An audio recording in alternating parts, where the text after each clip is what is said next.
안녕하세요. 3일 경제독립TV입니다. 전월세 사는 세입자라면 오늘 이 내용 집중해서 들으시면 이사하실 때 몇십만 원부터 몇백만 원을 받을 수가 있는데요. 매우 중요한 내용입니다. 꼭 영상 끝까지 함께 해주시길 바라겠습니다.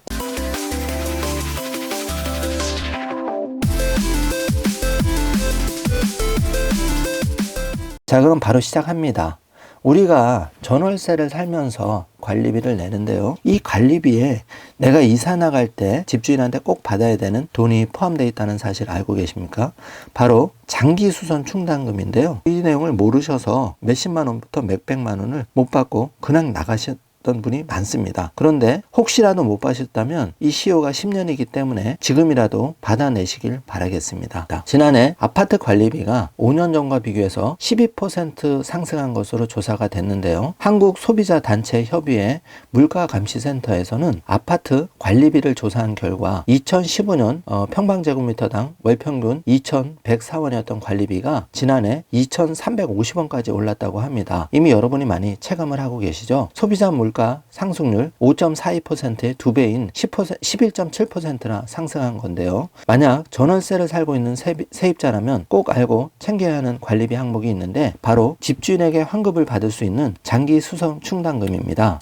장기 수선 충당금이란 배관, 승강기 등 아파트, 오피스텔 등 주요 시설을 수리 및 교체하거나 건물의 안전화 등 장래에 수선하기 위해 사용하는 비용을 말하는데요. 원래 집주인이 납부하는 것이 원칙이지만 편의상 관리비에 포함돼 세입자가 먼저 부담하고 이사할 때 돌려받을 수가 있습니다. 장기 수선 충당금 반환 내용은 공동주택관리법 시행령 제31조 제7항의 아파트의 소유자는 장기 수선 충당금을 사용자가 대신하여 납부한 경우 그 금액을 반환해야 한다고 명시되어 있는데요. 장기 수선 충당금을 징수하는 공동주택의 조건은 300세대 이상 승강기가 설치된 곳, 중앙난방이나 지역난방인 아파트나 오피스텔입니다. 장기 수선 충당금과 헷갈릴 수 있는 관리비 항목은 바로 수선 유지비인데요. 수선 유지비도 똑같이 수선을 위해 쓰이는 돈이지만 장기 수선 충당금과 달리 세입자 등 거주자에게 납부 의무가 있습니다. 공용 부분에 대한 시설 보수 및 유지에 쓰이는 돈이기 때문에 소유주에게만 청구되는 장기 수선 충당금과 달리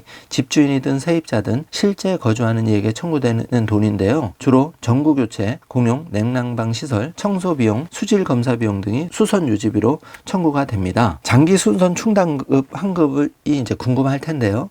이사 시 관리소에서 총 내역을 받아서 집주인에게 환급을 요청하는 것이 가장 좋습니다. 그런데 깜빡하고 이를 못 받았으면 이사한 뒤에도 환급 요청이 가능한데 잘 안 돌려주는 악질 집주인도 있겠죠. 이런 분들을 위해서는 집주인에게 내용 증명을 보내고 채권 청구 및 법원에 지급 명령을 신청해서 법적 조치를 취할 수 있는데요. 민법상 채권 시효는 최대 10년입니다. 이 내용을 꼭 기억해 두셨다가 10년 내에 이사를 했는데 전 집주인한테 이 장기 수선 충당금 못 받았다면 꼭 연락해서 지금이라도 반환을 받으시고 혹시 이에 응하지 않으면 내용 증명을 보내고 법적인 조치를 취하셔서라도 아까운 내 돈을 꼭 받아가시길 바라겠습니다. 오늘 내용이 조금이라도 도움이 되셨다면 좋아요, 구독, 알림 설정 부탁드리겠습니다.